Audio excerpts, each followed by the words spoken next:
Hey.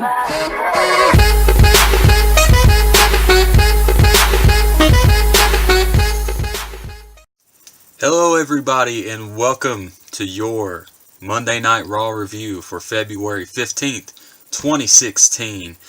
And yet again, just a very lackluster show, which has been kind of the trend as of late. Man, who's booking this? Especially the third hour. The second hour as well. I mean, there was a couple of okay things in the second hour, but in particular, the booking of the main event, just ridiculous. Didn't make any sense to have that as your main event to the go-home show, to the last pay-per-view before WrestleMania. I mean, come on. What?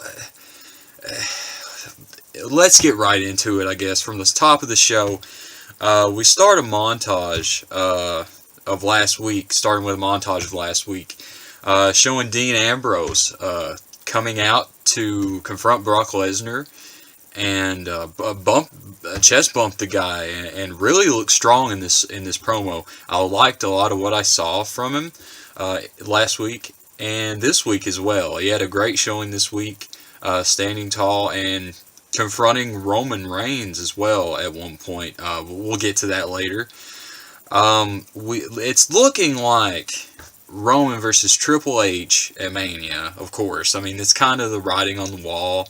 The story that they've been telling over the past year or 2 years at this point has been the build-up of Roman Reigns and him coming into his babyface glory and carrying the title and carrying the company, and it's just not working. It hasn't been working for a long time, and you know, it doesn't look like they're going to change their mind on that. It's, you know, Vince McMahon calling the shots, not letting anyone else really have a say in it.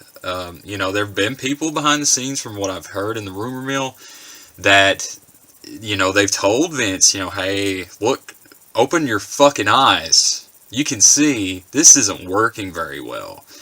And the guy is just so stuck on Roman Reigns and getting him over as a babyface that it's never going to end until they eventually force feed him down everyone's throats and we accept it because we have no other choice but to just move on with our lives at that point and say, hey, okay, we'll cheer the guy if we absolutely fucking have to cheer this guy for us to move on and get another champion or get better storylines at the main event level.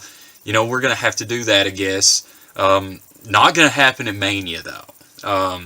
If they continue on the course that they've laid out here, it's going to be a boo fest. And the main event at WrestleMania, it is going to be a fucking travesty at WrestleMania, and it's not going to be good. It's not going to be good for the company. It's not going to be good for Monday Night Raw ratings, or SmackDown for that matter, which is not, you know, which honestly, over the last few weeks I've been watching SmackDown since they put it on the USA Network, kind of rebranding it, not really rebranding it, but giving it a fresh suit, you know, giving it a new coat of paint to make it different than it was on the Sci-Fi Network, where it wasn't really an important show, didn't really mean anything. Now they're advertising things for SmackDown, for follow-ups from Raw, and that's good. They need to be doing that, especially given the announce team that they've put in at SmackDown.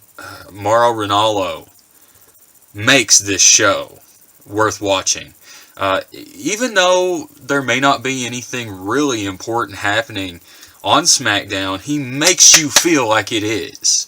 Everything that happens on that show, he makes you feel like it's an important part of everything. Just the way he builds unimportant things actually gets you into it and makes it important. So, you know, if they ever decide to bring him to Raw, that would make a huge difference in the presentation of Monday Night Raw. But it's looking like Roman versus Triple H at WrestleMania. And from what I'm seeing, unless they take Brock Lesnar a different direction, it's looking as though it's going to be Lesnar versus Ambrose.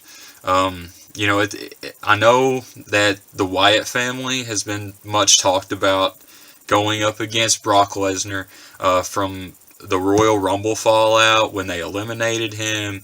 And that, you know, it would make sense storyline wise, but the way they're going since WrestleMania or since the Royal Rumble makes it look like it's going to be Ambrose versus Lesnar in a sort of blood feud at WrestleMania, and I'm cool with that.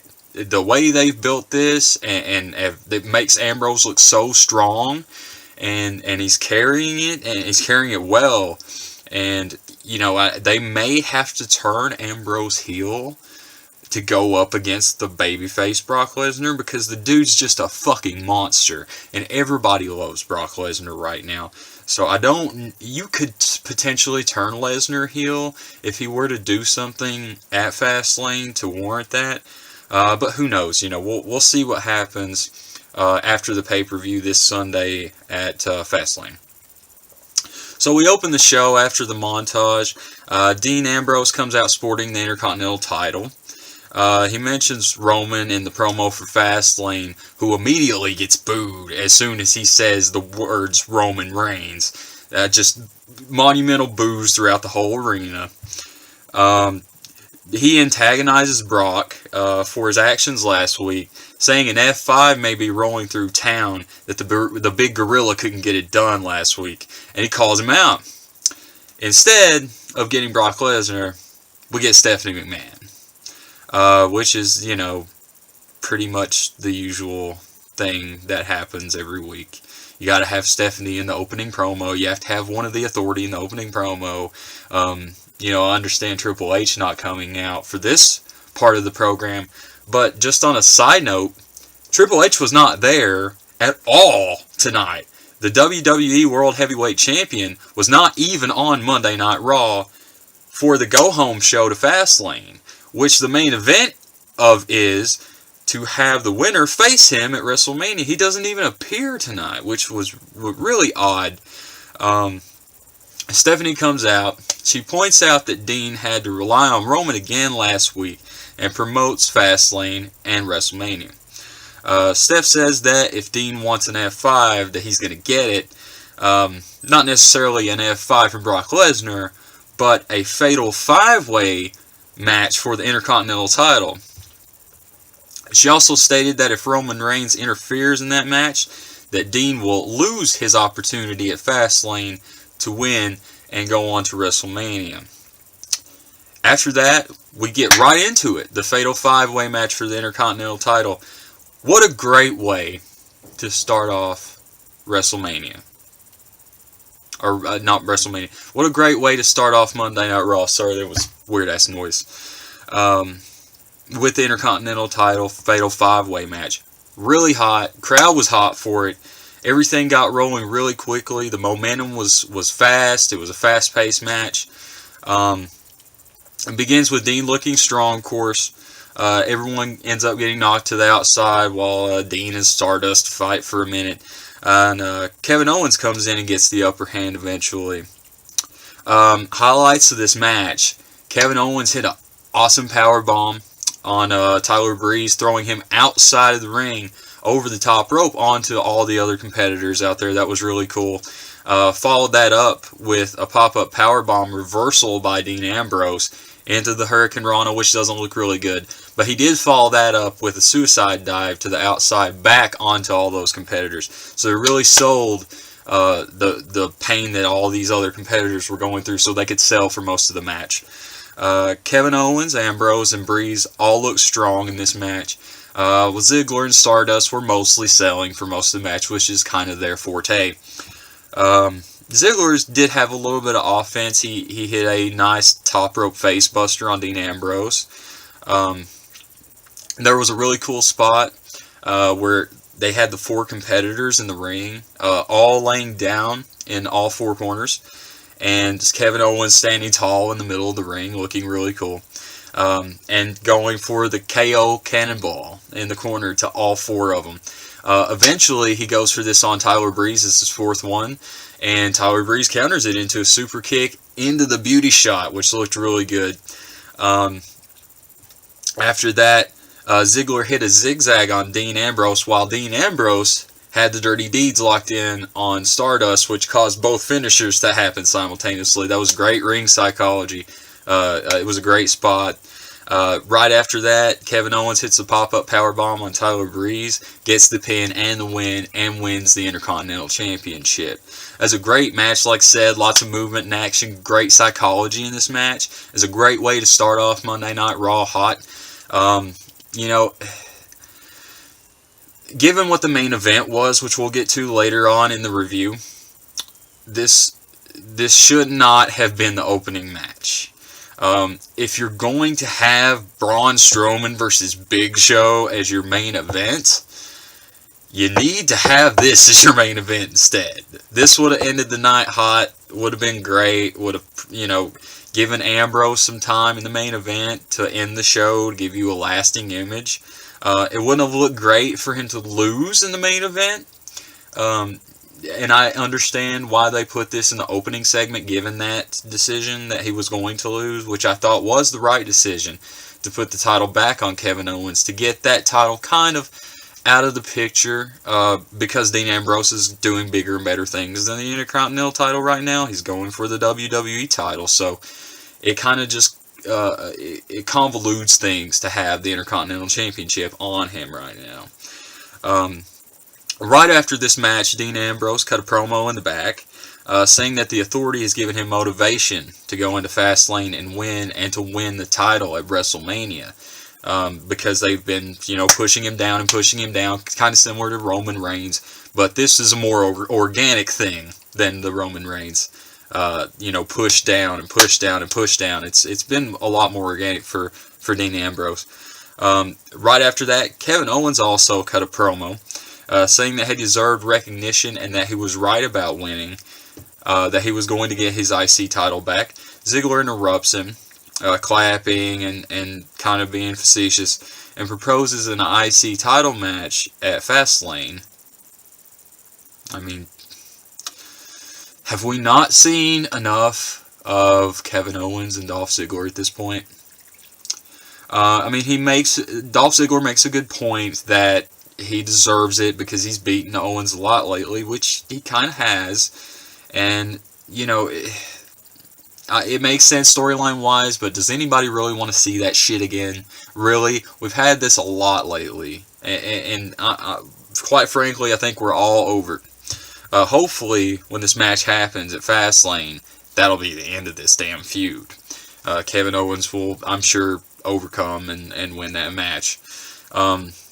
Right after those two promos, the New Day come out, which is always the highlight of Monday Night Raw. They reference the promo with Edge and Christian that they had back in September and insult them a few times. Basically just trying to plug their WWE Network TV show, which actually looks pretty funny. I'm sure I'll check it out. They also insult Coldplay at the Super Bowl. A few different references, pop culture references, let's say, like to do. And they made it pretty entertaining. They reference Mark Henry by saying he walked out on being the world's strongest unicorn last week. When he had a chance, they tried to get him to join the New Day, and they called him the world's biggest booty hole, which was pretty funny. Cue Mark Henry. Mark Henry comes out, and we have a match. Mark Henry versus Big E. Now, you know, knowing that these two are going to be having a match, it's going to start slow, you know that going in. The greatest thing about this match was New Day. Kofi and Xavier on the outside really made it entertaining. You know, it's a slow and boring kind of match, so they did their part definitely by selling the entertainment value on this match. Big E delivers a big splash, Henry kicks out, Kofi and Xavier are the stars, definitely, like I said, another splash and Henry kick out. Henry eventually ends up getting the upper hand, and then Woods goes crazy with Francesca too, gets knocked off the apron by Mark Henry. Big E picks up Henry for the big ending. Then Henry reverses off backwards and falls down. This was a weird-ass ending to the match. I don't know what happened, but Big E covered him for the win right after he reversed off and fell backward. He looked almost like he had a heart attack or something. It didn't look good. Whatever happened, maybe he hurt his ribs, sitting on Big E's big-ass shoulders or something. I don't know. But it's a slow match all the way through. New Day carried the entertainment value. It is a boring match. That's basically it. That was the end of the first hour. The first hour, pretty good. Pretty good, WWE. Not bad. You know, Mark Henry versus Big E is not the biggest match in the world, but, you know, given the Fatal 5-Way, it's definitely forgivable. Then they promoted Brock Lesnar coming on SmackDown this week, which is going to be happening. That's kind of a big deal, actually, making SmackDown a bigger show. After that, Byron Saxton introduces Brie Bella, which I hate every time I have to see Brie Bella because her music is awful. It's god-awful. If I ever have to hear it again, I'm going to choke somebody. It's awful. No more Brie mode. No more. So Brie comes out. She's getting a Divas title match, Fastlane versus Charlotte, of course. They also show Daniel Bryan's retirement speech from last week, which was a tearjerker. You know, we all saw it last week. It was a pretty heavy moment for every WWE fan to watch, and it was, you know, it was nice to see it again and get wrapped up in the Daniel Bryan moment one more time. I know they are dragging out his retirement, but you know, anytime you get to see Daniel Bryan, I guess is a good time. So let's just leave it at that and move on. There were Daniel Bryan chants throughout the arena shortly after that. Byron Saxton asked how Daniel Bryan is doing to Brie Bella. Brie says the fans showed him so much love that he's going to be able to move on with his life and his career and be happy. That's a great thing to hear. Charlotte then interrupts with Ric Flair in tow, of course. She compliments Bryan in the past tense, saying that he was a great competitor. He was this and that and this and that. Brie then corrects her and says that he currently is still a great man, a great superstar, all this. Charlotte says that she understands if Brie needs to forfeit her title match to be with her husband, and then expatiates on that. She says that it's selfish for Brie to wrestle during this hard time in Daniel Bryan's career, and that she needs to be home supporting her husband. Brie says that Bryan supports her 100%. In her aspirations, getting the Divas title and all this. Charlotte says Brie supports both of them 100%, and that they need the money from the title match that Brie's going to have to support both of them. Charlotte then says that Bryan and Nikki need Brie right now, seeing as how Charlotte put Nikki on the bench. Brie says that Charlotte is trying to mess with her head, and that she's disgusted by the champion that she's become. Charlotte says she can't wait to see what her goat-faced vegan babies are going to become. At that point, Brie attacked her, gave the Daniel Bryan chest kicks to her, end promo. It was whatever.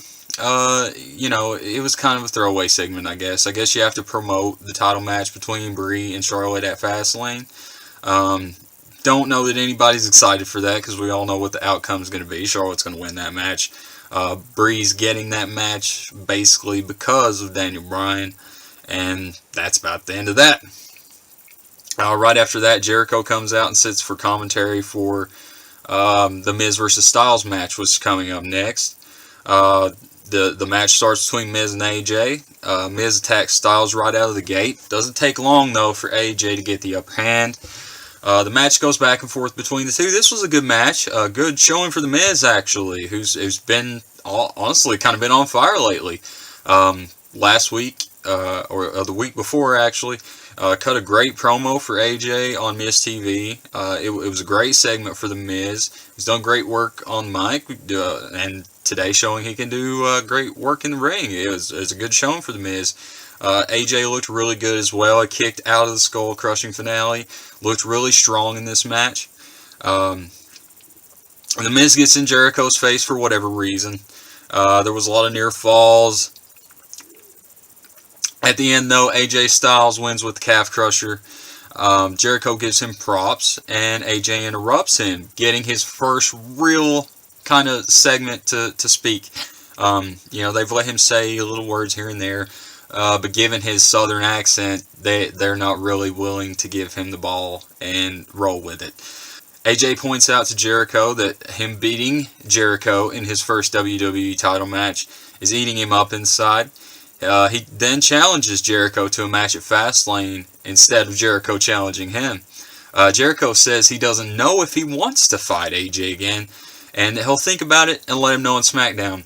Here again, we're showing a value to SmackDown, leaving a segment open, or storyline open for SmackDown coming this week with no follow-up coming Raw because the pay-per-views this weekend.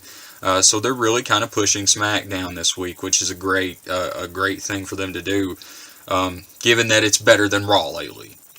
After this segment, Dudley Boyz come out and talk about how they destroyed the Usos on last week's SmackDown. They turned heel last week on SmackDown, putting them through a bunch of tables. They cut a heel promo saying that the audience thought that the Dudleys were a nostalgia act. I believe Devon made a reference to Guns N' Roses reunion or some kind of shit like that. And that they're not relics, they're the baddest team on the planet. And Bubba says the tables are gone forever. It was a good heel promo. They leave the ring. Basically, that was it. Just showing the crowd that, okay, we're heels now. If you didn't see SmackDown, we're assholes now. Honestly, they could have done a better job at this. I don't think you need to deliberately promote that you're a heel. There are other ways of doing that besides coming out and saying, hey, we're heels now. You could do some kind of segment, do the same damn thing you did on SmackDown. Bring the Usos out and fucking attack them. You don't have to act like we're a bunch of fucking morons. I understand the casual crowd may not have seen SmackDown, and they're not going to read the dirt sheets. They're not going to see the WWE.com YouTube videos and shit like that to know that the Dudleys are heel. If you want to do that on SmackDown, that's fine, but you need to do something better on Raw to follow up with that than just blatantly saying, hey, we're heels. So, that's my thoughts on that.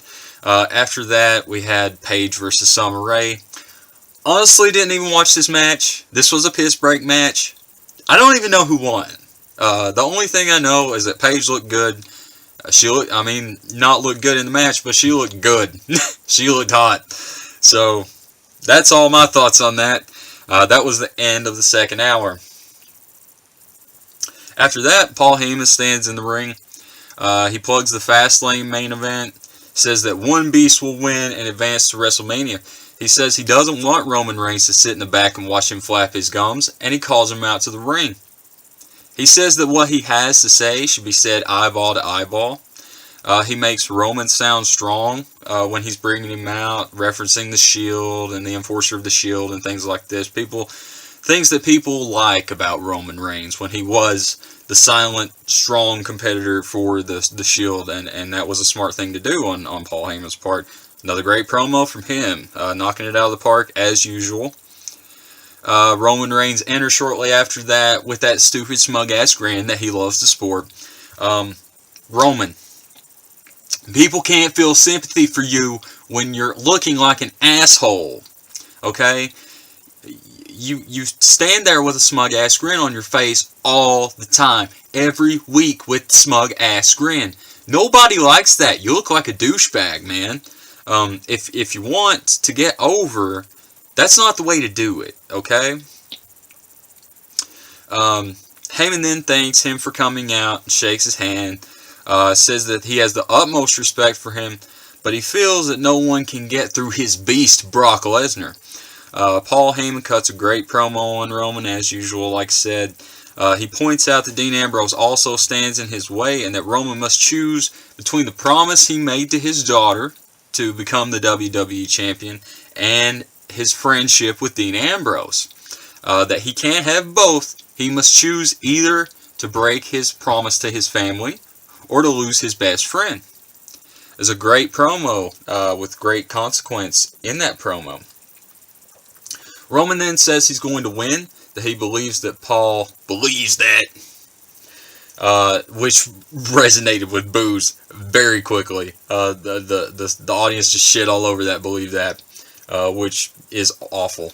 I mean, it's not awful that they shit on it. It's awful to say it. Roman, you just can't cut a good promo. I don't know if it's the scripting, if it's the heavy scripting from WWE Creative, or if it's just his lack of ability to innovate in the moment, to be able to come up with something good in the moment.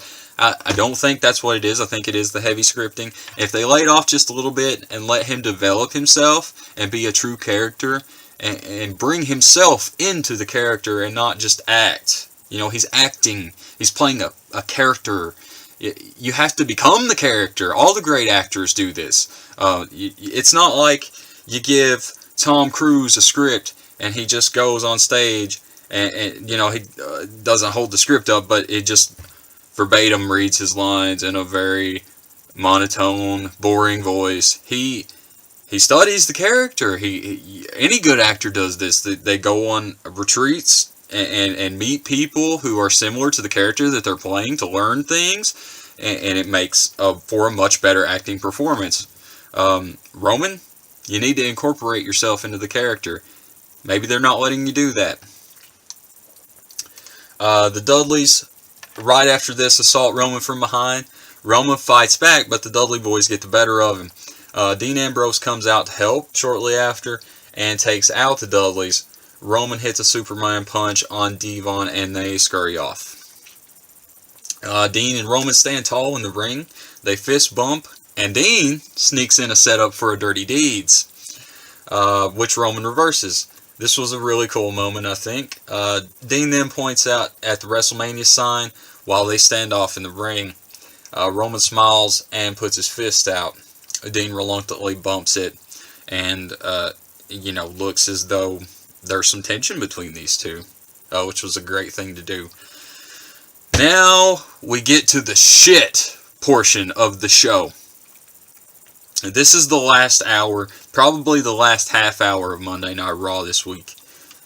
Zack Ryder versus Heath Slater. Now, why on God's green earth are we having this match?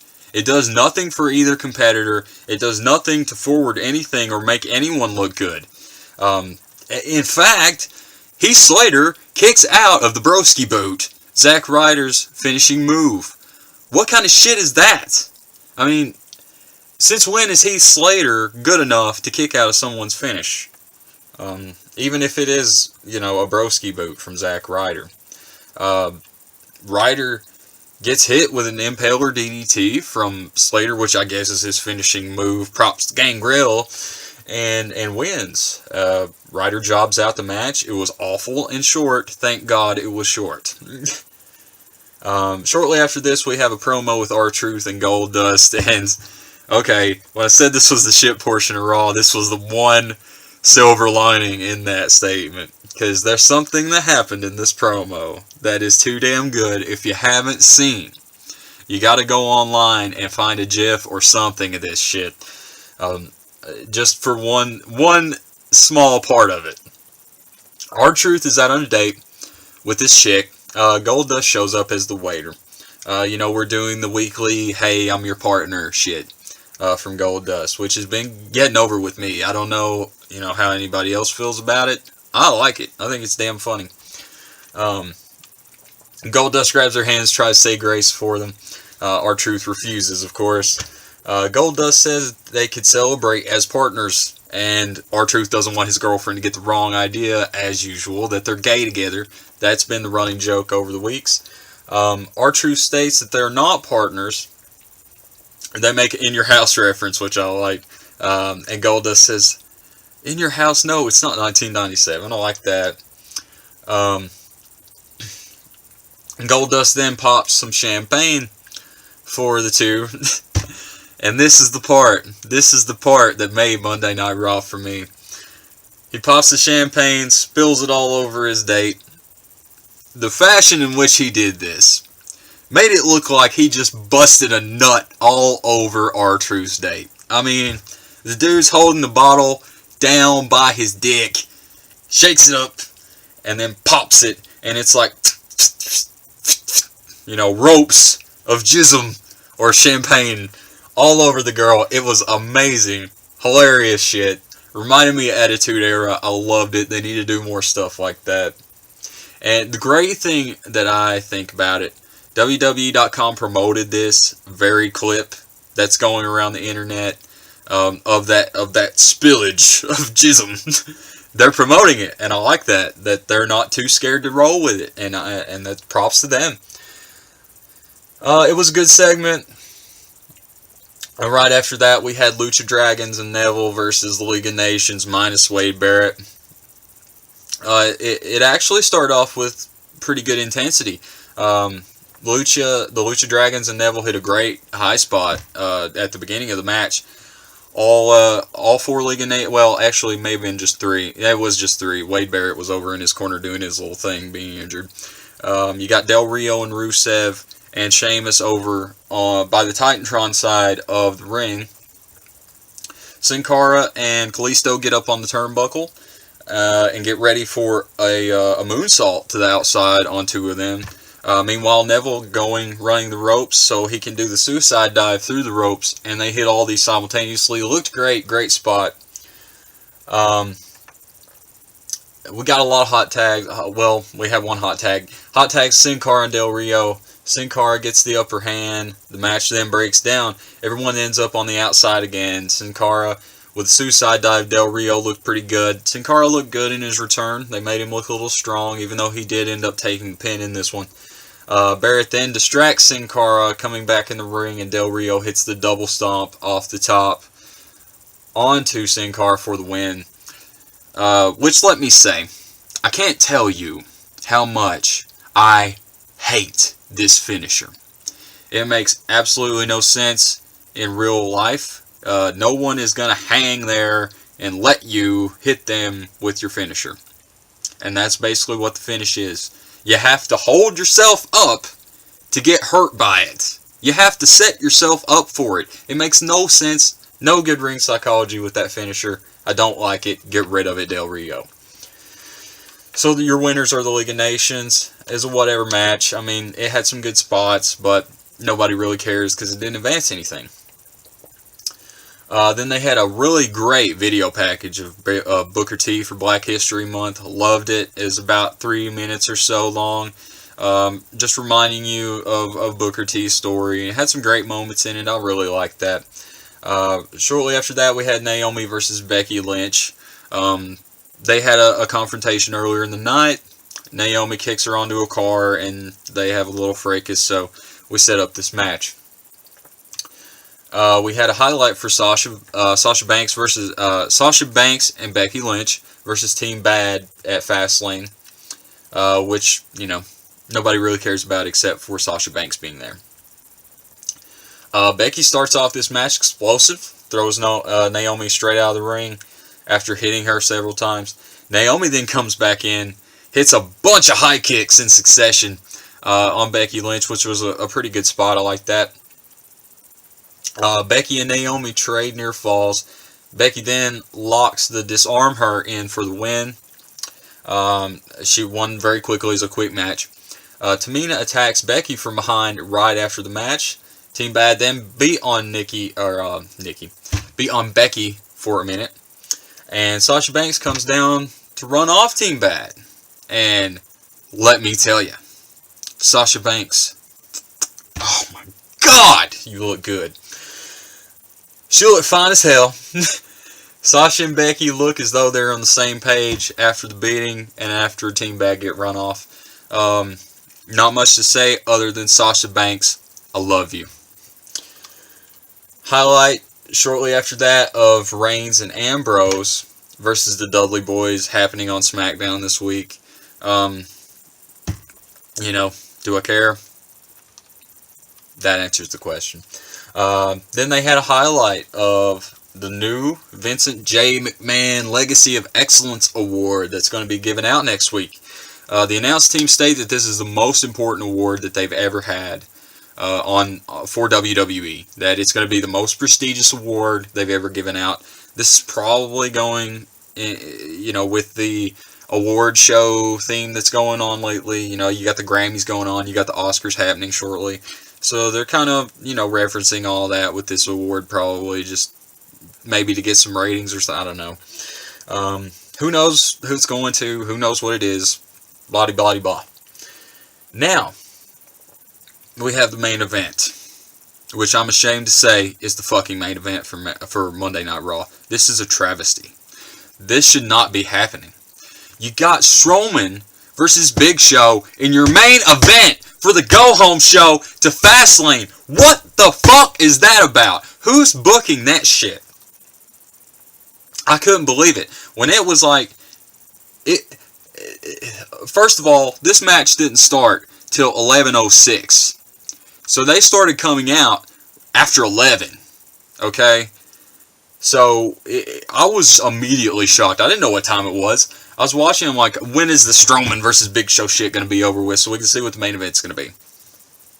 And it ended up being that. That was the main event. So the whole Wyatt family come out with Brie leading them. Wyatt family cut a cult-like promo as usual. It was good. It was a good promo by Brie. Luke is good in the ring. Luke Harper is a good wrestler. I'm not gonna say anything ill about him. Eric Rowan, so in the ring. He didn't say much. Said like one sentence. Who gives a shit? Then Brie gets the mic. Cuts a great promo. Brie offers freedom to the followers of the Wyatt family. Speaks of the world as a slave-like world. It's a good promo from Brie. He tells everyone to bow to him. Bow to him, bow to him. He says, we will all have to make a choice, or that he will have to make a choice for us. He puts over Strowman in the process, then gives the mic to Strowman. Strowman actually speaks and says, wake up or run. Like his usual shit. All he says is run and stuff, and that's it. Then comes the Big Show, which is his first main event since the fucking Stone Age. Match begins slow. I wrote that before the match started, and I knew it was going to happen, and it did. So, Strowman dominates and yells a lot. Big Show comes back. It's back forth for a minute, back forth. Then Strowman ends up dominating, knocking Show down over and over again, making him look strong. We actually got some Let's Go Big Show chants during this match, which was really fucking surprising to me. I was amazed. Show suplexes Strowman and dominates for a second. The Wyatt family interferes after that, causing a DQ. Thank God the match is over. Big Show wins via DQ. The Wyatt family beats him up for a minute shortly after that match. Then here comes fucking Ryder to the rescue. Coming out to help Big Show. The Wyatt family beat him down as well, of course. Wyatt family stands strong. And then all of a sudden, you think the show's over. You got fire shooting out of the turnbuckles and everything goes red. Who comes crawling out of the ring? Kane. Demon Kane arises from the middle of the ring. The big guys beat off the Wyatts and stand tall to end Raw. That was the end of our show. Weird ass main event. Weird ass third hour. Very anticlimactic ending to Monday Night Raw. And that's what we get this week. It's a go-home show to Fastlane. It was a hot first hour, except, honestly, the only good part of this show was the Fatal 5-Way match. The rest of it was horse shit, except for Paul Heyman. Paul Heyman and the Fatal 5-Way match, that was it. That was the only redeeming qualities for this week. And it's sad, this is an important Raw for them. They want to build Fastlane to be an important pay-per-view before WrestleMania. This is not the way to do it.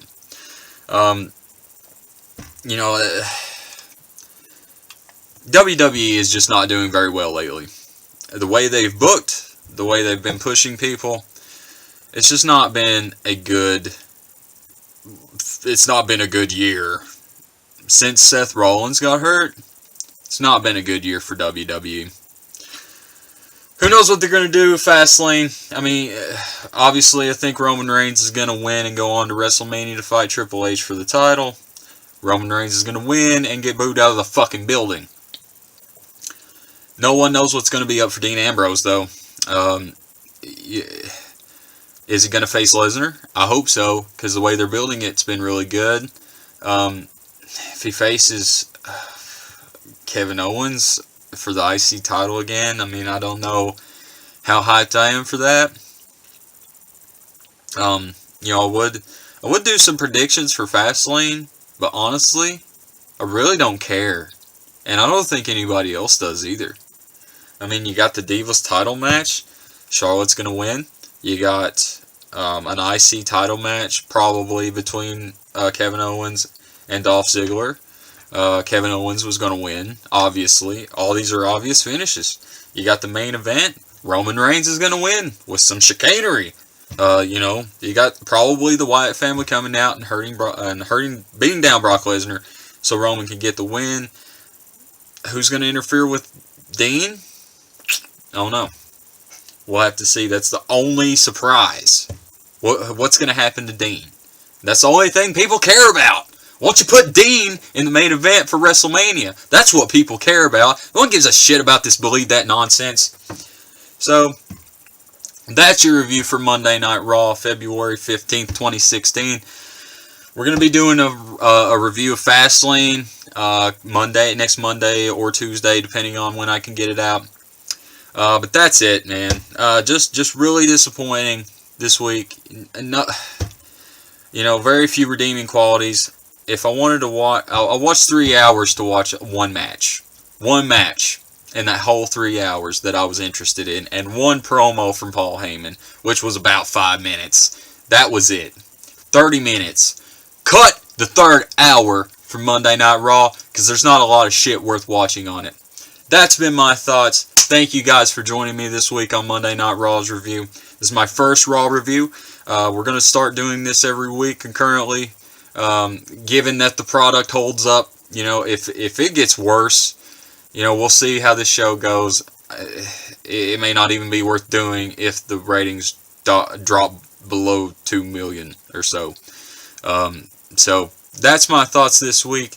Hope you guys enjoyed the show. Check out the channel for some reaction videos that I recorded this week.